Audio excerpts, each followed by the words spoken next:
For some unknowable reason, last night's Horizon What Makes a Psychopath, an investigation into people who score highly for personality traits such as grandiosity, superficiality, lying, being easily bored, having short attention spans and an inability to empathize with others or feel guilt or remorse, felt timely. Psychologist Professor Uta Frith was our guide on a tour of what defines and creates such a being and whether he or presumably she, although there was no mention of a distaff counterpart to the men interviewed or referred to in the program, can ever be successfully treated. There are, Frith informed us, an estimated 300,400 psychopaths in Britain. Most of us have probably met one, without realizing it. If you haven't, well, you know how the old joke goes. However, as the professor was at pains to point out, criminality is not the essence of psychopathology, and insufficiency of social emotion is.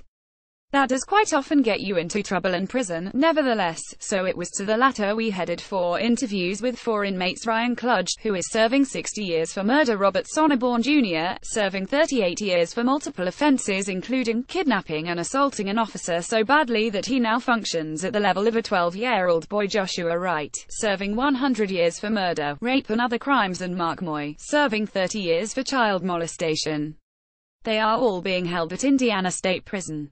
Unfortunately, said Frith, regulations in the UK made it impossible to interview prisoners there.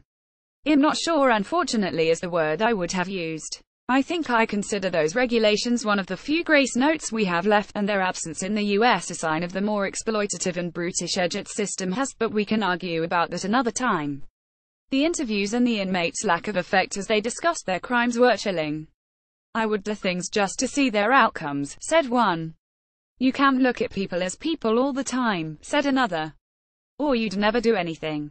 Is it nature that lets them view the world without feeling to see people as so many obstacles between them and their desires, or is it nurture? The answer, as usual, seemed to be both. Frith spoke to researchers who have found different neural structures and activity in psychopathic brains, and to the directors of places such as the Mendota Juvenile Treatment Center in Wisconsin, which take in the adolescent criminals nowhere else can handle. Their charges have almost always been exposed to sights and experiences that would make growing up into a non-violent adult an abnormal result in itself. Either way, effective treatment seems a long way off.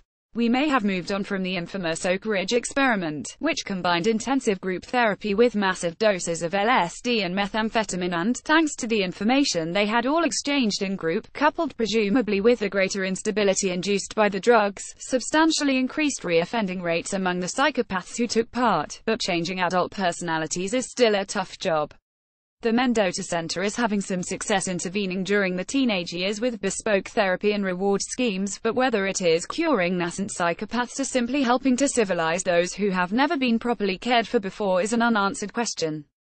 It was a sober and responsible look at a difficult, treacherous and horrible subject that nevertheless struck a couple of false notes. First, the correspondence the program makers undertook with Moore's murderer Ian Brady before his death added so little insight he refused to mention his crimes that it felt like a gimmick. Second, it was revealed at the end that none of the Indiana inmates had been officially diagnosed as a psychopath. It was claimed this showed how difficult it was to identify one, but it felt like a con and perhaps showed only that it is very difficult to find one willing to talk in a prison that will grant you access.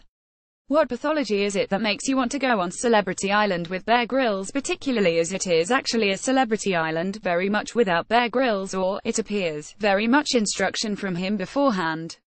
10 celebrities, or similar, are deposited on shore with 3 jerry cans of water, some basic tools and no clue.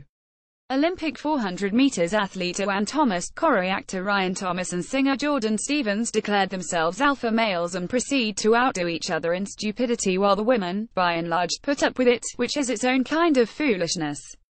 I watch them dehydrate to dangerous levels with a detachment that should have had me checking the psychopath trait list. But honestly, talk about people you could live without.